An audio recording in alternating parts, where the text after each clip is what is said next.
to have a bright apple green color. This is really important. The entire hair shaft will fluoresce, okay? You can't wipe it off. So if you're not sure, get a little gauze, get it wet, and see if you can wipe off the glow.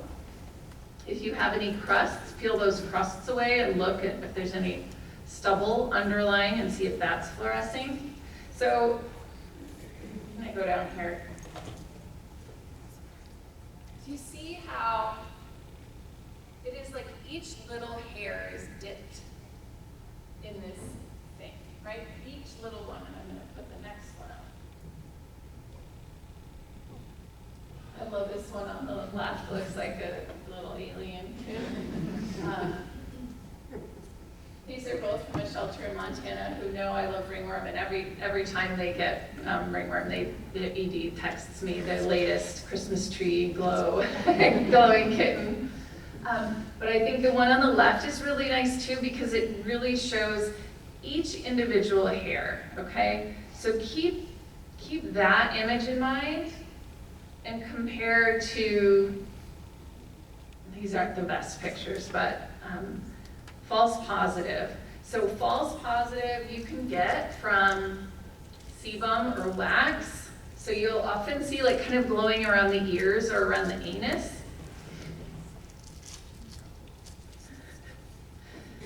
Sounds like someone's coming in the door behind me, squirrel or something. Scabs or crusts can glow, carpet fibers, medications. So this cat had terramycin, right? Terramycin, eye ointment, will fluoresce, Strongid, Panazeril, dust and dander. So here's my coworker, Dr. Hicks, took this picture a few weeks ago. She does some spay neuter at a shelter near her, and she saw this, and I said, I need some pictures of some false glow. And so she rubbed a little Strongid on this kitten's mouth, and that's what that looks like, okay? But this kitten does also have ringworm in the ears. You can see, if you were able to get really close up, you would see that each individual hair is glowing. And you can just look at this cat and know, like, she's got problems. And ringworm is only one of them. Okay, we talked about this already. Bogus. 100% of Microsporum canis will glow if you're catching it at the right time. Okay, so that woods lamp is a really valuable screening tool. So I can understand why a lot of you wouldn't be screening every cat with the woods lamp when your vet maybe said, well, it's only half of them are gonna glow anyway, it's not really worth it. I promise it's worth it.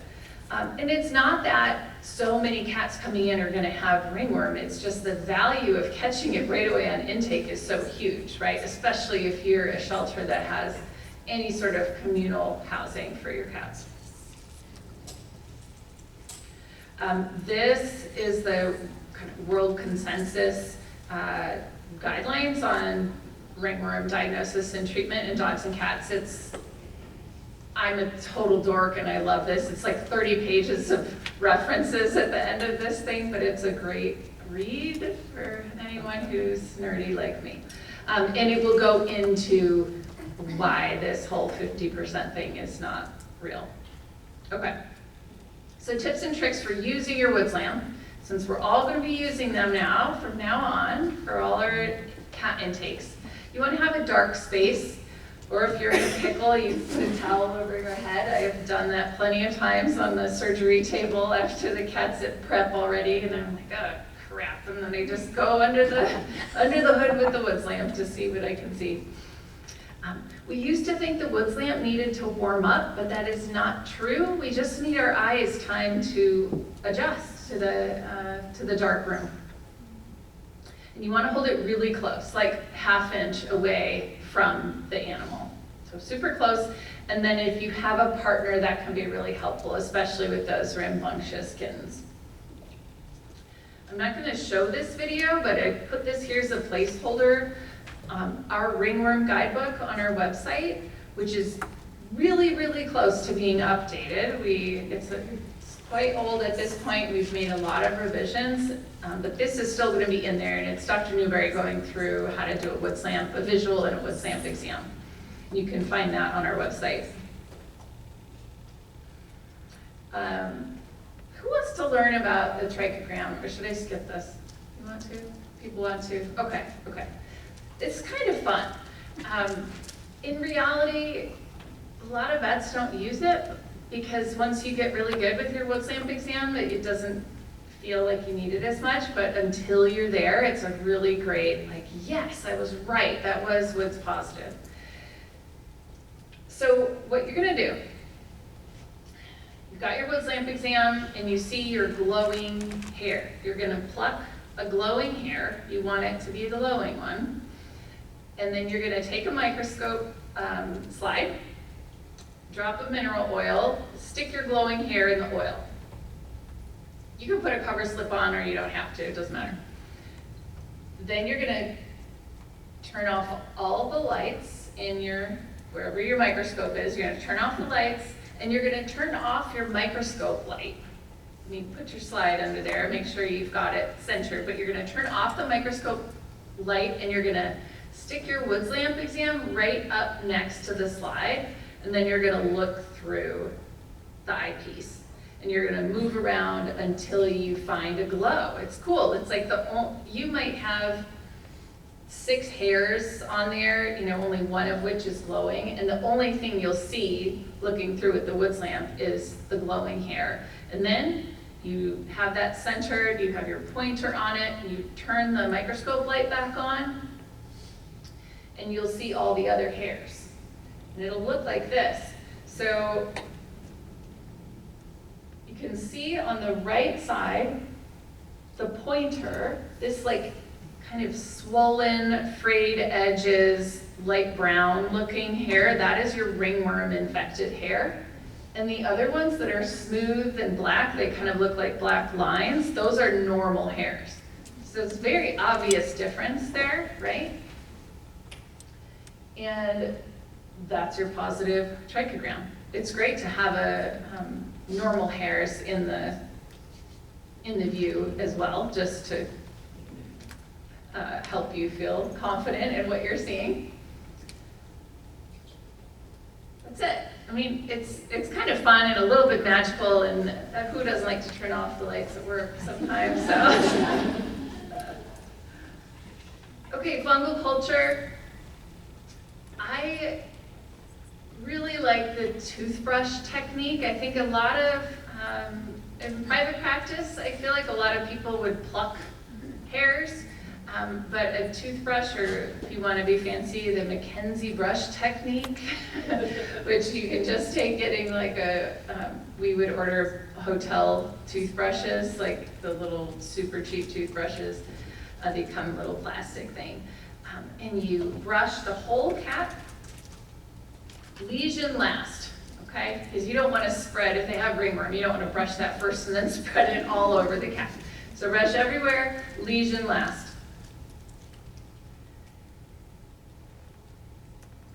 I'm going to go into this. So your fungal culture is very sensitive, meaning if there's ringworm there on that toothbrush, it will likely grow. If you're incubating your culture properly, it's likely going to grow. But you can get what some people might call false positives. I wouldn't call them false positive. I would call it a false interpretation, because you might grow ringworm on a culture from a cat that is not actually infected with ringworm. I could go around and culture all of you, culture myself, and we would probably grow ringworm. Doesn't mean we have ringworm, it just means we have some spores, cat hair on us. But remember, just because you're exposed doesn't mean you're infected.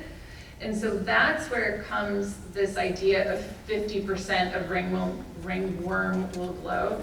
Because if you're looking at culturing everybody, you're not going to glow if you just had a spore on you because you're not infected, right? So we call these mechanical carriers dust mops. Dust mop cats are cats that have spores on their coat, but they're not infected. They're gonna groom it away, and it's not a problem. So you might hear of the idea of a carrier for ringworm. There's no true carrier state, like typhoid Mary style ringworm, okay? There may be a dust mop cat, but that doesn't mean that cat is infectious to others. Fungal culture, we know now that clinically significant ringworm will appear within 7 days. And when I say clinically significant, I mean ringworm that needs to be treated, not a couple spores on the coat, not infected cat ringworm. Okay, there are a lot of different culture plates and culture items that you can get, but I'll show you. We don't like to do these little they call them slants, these little tiny tubes. They're just really hard. They're hard to inoculate. You can't get a quantitative result, which is what we're going to talk about. How do you do in-house culture? We do an in-house culture because we want a quantitative result.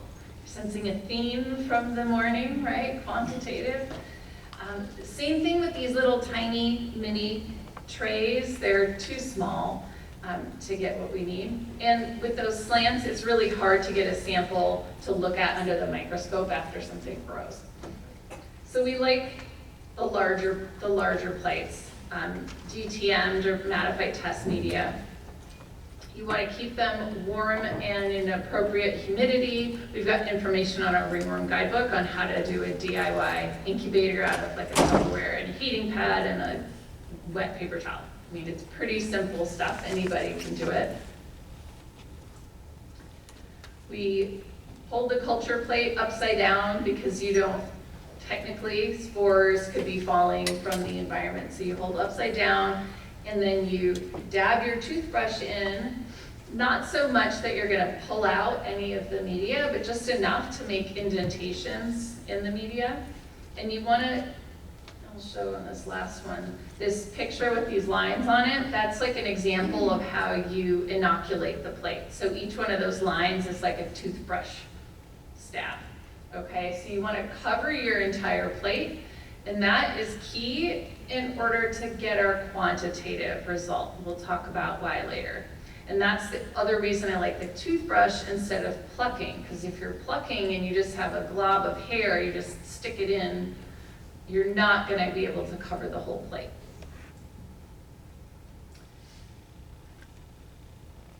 Okay, we talked about this a little bit before, right? So red color change on your media is not enough to call your culture positive, okay? Seriously.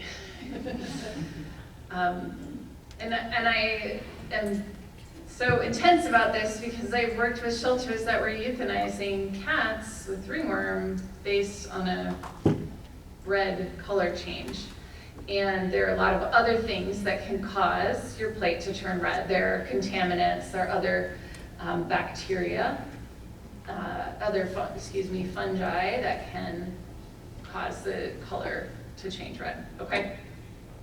So what is a positive culture? The red color change, it just means, hey, look at me. That is all it is. It is like, hello, hello, look at me. Then you're gonna look more closely and say, do these colonies look like microsporum colonies? And then if the answer is yes, then we're gonna take time to look at those colonies under the microscope. So what is a characteristic appearance?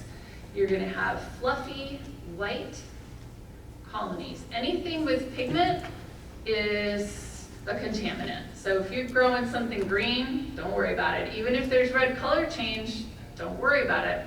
We want to look at our plates every day if possible, because ringworm will cause color change at the same time as the growth. And if you are only looking 4 days later, you might have red color change, and then you have all of this like green growth all over. You don't know, was there ringworm there? And then contaminant overgrew while I wasn't looking. So looking every day is ideal. So we were looking at our culture plate. I already said that if we're clinically significant ringworm, we're going to see it by day 7, which is awesome, because we used to think you have to wait 21 days, and that's a really long time. But no, in reality, a hot positive, like any of those glowing kittens that I showed you pictures of, those were going to be growing by day 5. You were going to see ringworm on that by day 5.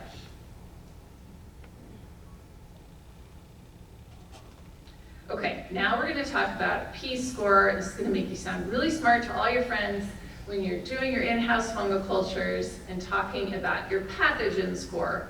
It's very simple. P1, P2, P3. P1, 1 to 4 colonies. A colony being a dot, okay? A colony being some growth on the plate. A P2 would be 5 to 9 colonies. And a P3 is more than 10. So on the far right here, that's a P3 score. There's plenty of colonies growing on that plate. So P1, if you've got a P1 score, you're probably a dust mop, right? You're not infected. You might have done a really bad job sampling. That's possible, right? Because your results are only as good as your sample. So make sure, if you have a P1 and a cat that you really thought had ringworm, you take a look at everything and say, like, did we do this right? Did the toothbrush sit in my hot car for 2 days before I cultured it? You know, like, what's going on? P2, it could be like a really heavily contaminated cat, like a litter mate of an infected cat might be a P2 and have a lot of that stuff on them. But a P3 that's your infected cat, okay? And so now, hopefully this